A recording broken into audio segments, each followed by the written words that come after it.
Today I will be resetting the NHL with a fantasy draft, and I will select 20 players to build my team. For today's draft challenge, I can only take players that shoot the right way.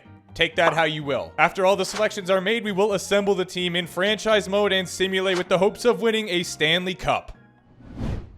Let's discover which team we're going to be using for this draft. It is the Pacific All-Stars, allegedly. No. So let's run that one back. Let's find out what team we're going to be using to draft today. It is the Metro All-Stars. Great. Third time's the charm?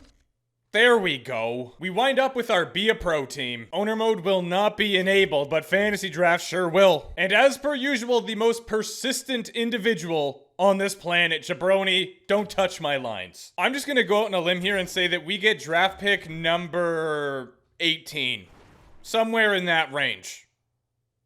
Where are we? Oh, 10. Panarin 95 overall, and he does shoot right. I think it would be dumb not to take this guy. I'm not gonna sit here and pretend like I don't do this draft in every NHL. I do. But I had to record a video, so I just went to last year's playlist, and I was like, what can I do again in NHL 25 with new overalls and just get a new team? Really, you could do the same draft challenge in the same NHL and get a totally different team, totally different outcome. Philip Forsberg is a sniper. For some reason, I didn't expect that, but that is great. So he's gonna play with Panarin on the first line. Ooh, Stamkos did not get picked up. That is very, very interesting. He is a playmaker. We could have him. We could also have Zach Hyman or John Carlson. What do I do? Call me crazy, and it's probably true. I'm gonna go with Zach Hyman. He was only making 5.5. He had the overall, he had the abilities. He could be on the second line, or maybe one of those guys has decent face-offs. This might be a crazy one, and we should probably draft some defensemen soon, or maybe a centerman, but I am going to take Brock Besser. Claude is right-handed. Unfortunately, Malkin is not, neither is Kopitar, so I think we gotta go with Giroux here. Why is Alex Ovechkin still available? Whatever, I'm gonna do it. Ovechkin's joining the team. Our offense is gonna be unbelievable. How about we draft this guy? Eric Chernak, 85 overall, making 5.2. And we need a defenseman viciously. Nobody's taking him. I mean, I have to. I know this team's gonna be old. I'm trying to take some younger players here, but Chris Letang has got to be the next guy. I'm aware that this isn't how it works, okay? Because I catch left, shoot right. I cover this topic every single time I do this draft, which has probably been like maybe twice before, but I'm gonna go with goaltenders that catch right. I know the Capitals have 2 goalies that catch right, and Charlie Lindgren is one of them right here. 1.1, how you doing? Do I just commit to the old team and try to win a cup here? I think we have to, right? Because we have not won a cup in NHL 25 yet. I don't want to go on a big drought like I did in NHL 24. I am going to have to take into consideration, though, that we do only have $22 million left for half the team. Here's a player on a good contract, Jeff Petrie, 2.3, don't mind if I do. Oh no, we still only have 1 centerman. Okay, that makes this pick even better. We got Nick here making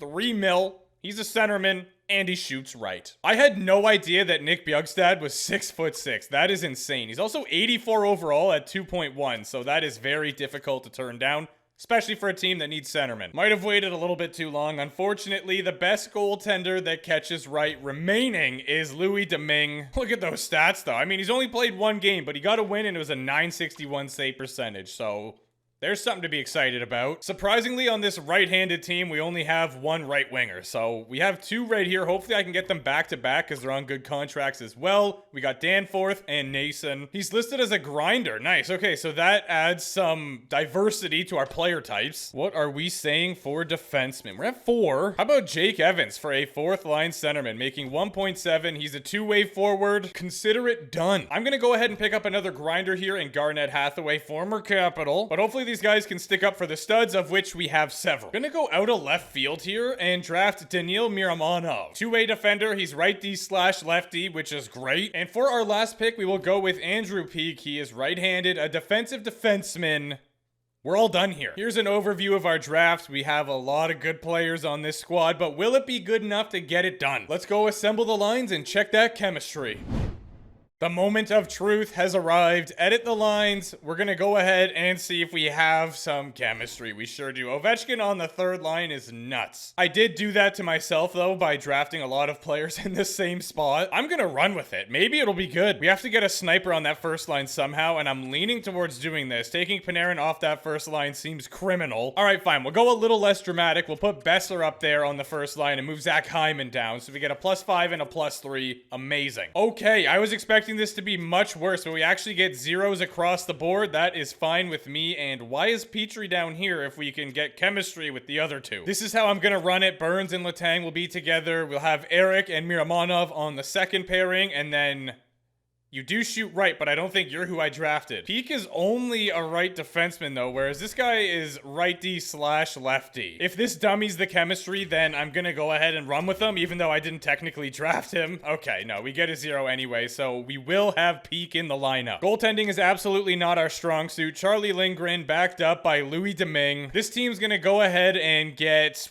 45 wins. No, 46. The Breadman will have the most points with 99. I'm not gonna lie to you right now, this could be the one. I'm humbly assuming we're gonna come crashing down to earth eventually here, and that already is sort of happening. We lost 4 games in a row, but then we bounced back with 3 wins right there, so that's huge. Nice recovery. Hey, Phoenix Copley. I'm pretty sure he gloves right as well. 2 more wins, just so that we can get to 20 before we get to the double-digit losses.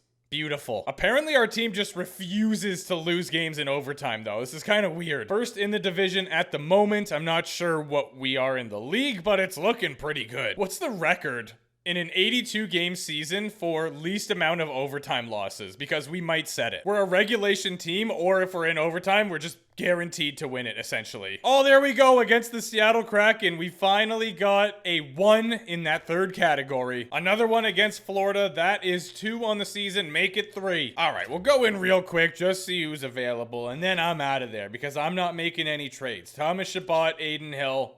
Cool. See ya. We're definitely not setting the record anymore, because we have 4. That all came out of nowhere. Down to the final stretch here, we already have 41 wins, so this team is cooking. We're not going to get the President's Trophy, but we are certainly going to be within the top 5. 49 wins we could get. The San Jose Sharks have been a punching bag for us. 4-1, 5-1, and then 4-2. Our first round opponent will be the Winnipeg Jets. We barely won the division. Anaheim was hot on our tail, just 2 points less. It's the Ottawa Senators that earned the Presidents, and we are here at 4th in the league. It was the top 16 teams that made it, so you love to see that. Holy crap, Washington was real bad. Here's the team that finished dead last, and just by looking at it here, it kind of checks out. Their first line is pretty good. I mean, it's young, and they have a lot of potential. Defense is meh. Vince Dunn, Charlie McAvoy, that's pretty fire. Good first pairing, absolutely. Arbor Zhekai down here. Both of their goalies are also decent, so I don't know, I guess the team just wasn't clicking. And this would be what a President's Trophy team would look like. They got Kempe, Hughes, Kreider, very nice. Jamie Benn, Fantilli, and Connor Garland. This third line is gross. They got Norrisy playing with Girard, so that's awesome. Larson, Alexiak, and yeah, Falk on the third pair, 85 overall. Freddie Anderson backstopping them, 88 overall.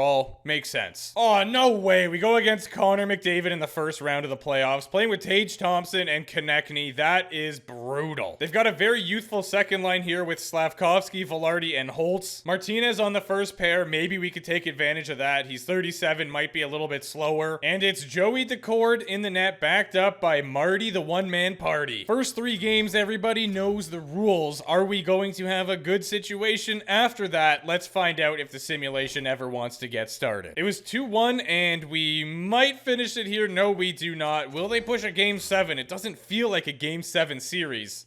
Thank you. In the conference semifinals, Anaheim is sending their 20 mightiest Ducks. They did sweep in the first round, and they reunited Stamkos with Kucherov, so that is going to be lethal. This is a really good defensive core, and to be honest, I'm kind of concerned. Oh no, they got Bobrovsky in net as well. Yeah, we are in one here. First 3 games, you know the rules. How is it gonna go? We have a loss. Wow, they got a lot of goals there. Oh dear.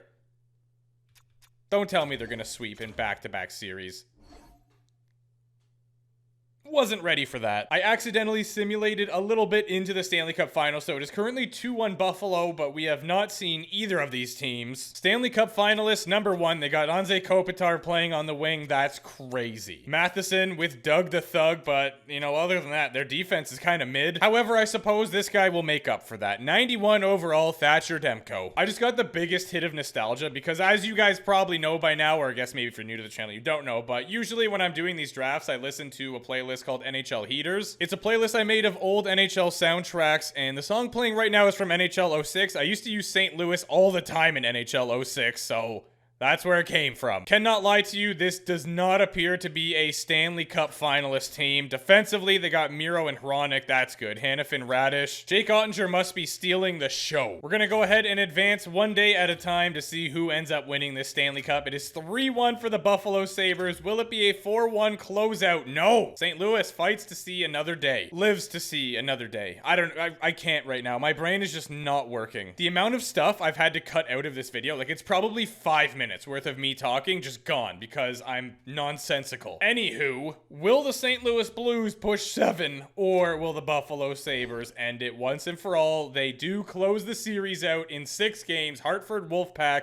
your Calder Cup champions. Let's have a look at season stats first. Ovechkin had 58 points and was a +3. He was on the third line, so, you know, he did what he could. Artemi Panarin had 92, and he was the only player to surpass point a game. I'm disappointed. Brent Burns, -13, 34 points. Look at these guys. He was a +34 and a +37. Charlie Bitme did all right. He had 2 shutouts, 915 save percentage, 270 GAA. Louis, you let me down. Oh, how about that? He actually had the most wins in the league. Save percentage was really good as well. Bobrovsky had a 916, so just 0.001 better. Holy crap, Cale Makar, 107 points, 22 goals, 25 goals for Doug the Thug. He doesn't get the Rocket Richard, but he does get the Art Ross, 117 points for Pappy. Nate just decided he wanted to score goals this year. 100 points, 64 tucks. And now we arrive at playoff stats. Panarin, 13, can't be mad about that. 13 for Besser, 11 for Giroux, Hyman with 8. This team did well. Brent Burns was actually a +1 this time, so he did all right in the playoffs. Had 6 points, same with Letang. Charlie Lindgren was abysmal. 885,